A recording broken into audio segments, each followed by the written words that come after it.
Hey, what's going on YouTube? Gonna Run 13, and today I'm doing a video on my Remington 870.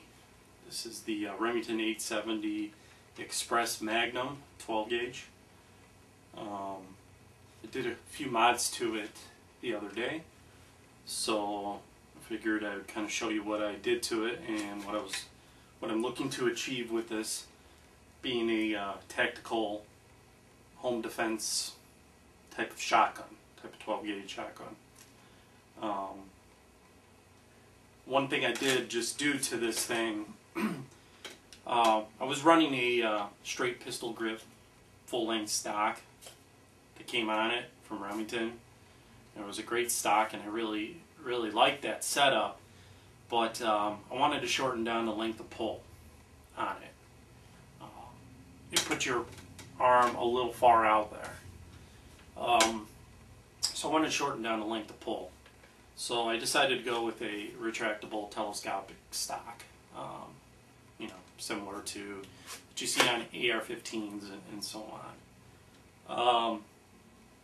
So I ended up throwing on one of these to shorten the length of pull, which is really nice.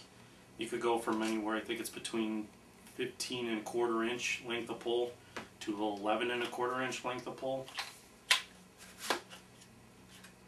which is real nice. It makes it nice and comfortable in my arms right here, in my hands. Gives me perfect access to my white light,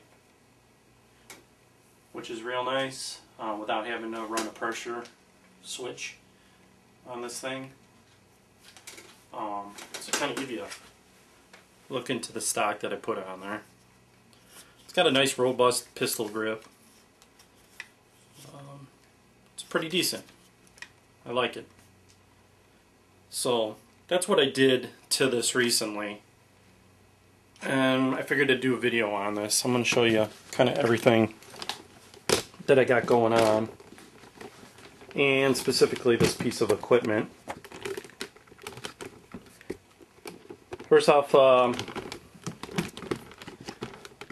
this retractable stock that I put on here is from a company called Blackhawk. I'm sure everyone's heard of the company Blackhawk. And it's called the Spec Ops NRS stock. Like I said, length of pull is 11¼ to 15¼ Sorry if that's in frame there.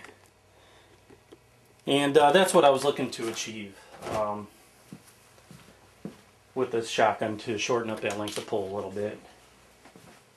And I'll put the shotgun out here, kind of show you what I got going on. If you look above the shotgun, that is the stock that I was running on it. And like I said, it's the stock full length pistol grip stock from Remington. And I like that stock, just a little too long. I wanted to shorten it up, especially going through narrow hallways and so on, if you're running this as a home defense weapon in your home. So if we look at the shotgun itself, kind of show you the mods that I got going on in this thing.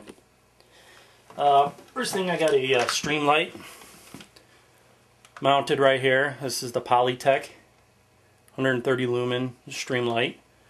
I got it mounted so I can access it with my thumb, which is convenient and easy. Stock slide for my 12 gauge here that came on the Remington. One cool thing is, with this stock set I bought from Blackhawk, it does come with a new slide, but which is nice. I might put that on someday. One thing I've really liked is this kind of classic Remington slide right here, so probably keep that on for quite some time. And as we said, here's the stock we're running. Kind of a little close up on it with the pistol grip. I mounted this rail, Remington rail. It's made by Remington. It bolts up to your receiver, and it allows you to add optics or whatever, which is kind of nice onto your shotgun, which I have here, a micro dot I'm running on here. I don't always run this micro dot, but sometimes I do put that on there. It's convenient. Not necessarily needed all the time. But one cool thing that it does, let's see if I could get this in view. Since I've only got a front beaded sight on here, and no rear aperture, which I want to get ghost rings set up on here. But if you look through this rail, it kind of gives you almost a rear sight effect. I don't know if I can line up that bead in there on the camera. But so it kind of gives you a rear sight, which is kind of nice, little additive thing. But I will eventually put the ghost ring sights on there, because those are by far my favorite sights to use on a 12 gauge tactical shotgun is ghost rings. So that's one thing that I did with the rail.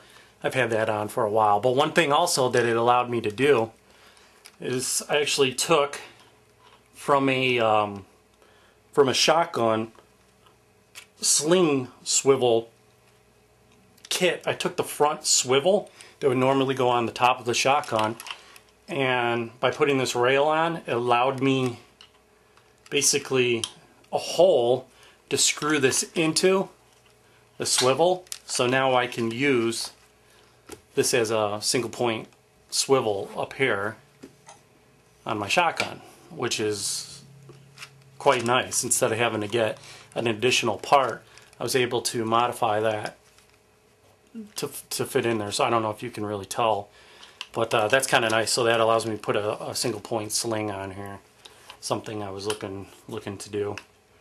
So that's the benefits of this actual rail system. One negative thing about it is that it does not allow me now to mount my side saddle.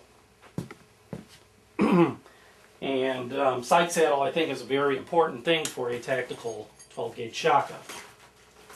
Alright. Now what I was running on it when I had the full length stock, I would run a side stock saddle, which they do sell ones that will mount up to this too.